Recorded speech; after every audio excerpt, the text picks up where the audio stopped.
বাবা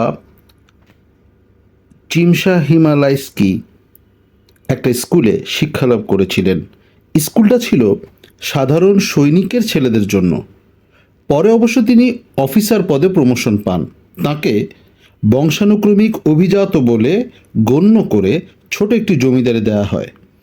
তার মৃত্যুর পর ঋণের দায়ে সে সম্পত্তি বিক্রি করে দিতে হয়েছে, কিন্তু আমাদের ছেলেবেলাটা অন্তত কাটতে পেরেছে গাঁয়ের অবাধ স্বাধীনতার মধ্যে।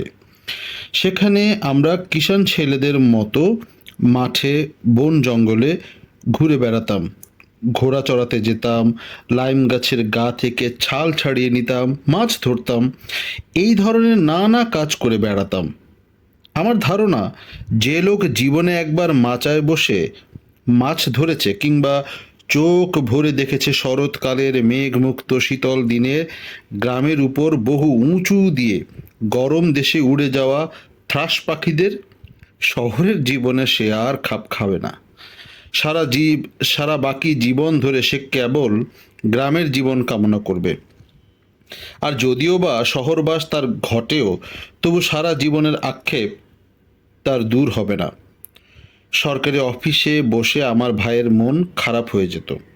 বছরের পর বছর কেটে যায়, সে কিন্তু প্রতিদিন একই জায়গায় গিয়ে বসে, একই দলিলপত্র লিখে চলে, আর সবসময় একই চিন্তা থাকে মাথায়, কেমন করে ফিরে যাওয়া যায় গ্রামে। তার এই স্পৃহা ক্রমে ক্রমে একটি সুস্পষ্ট বাসনায় রূপ নিল।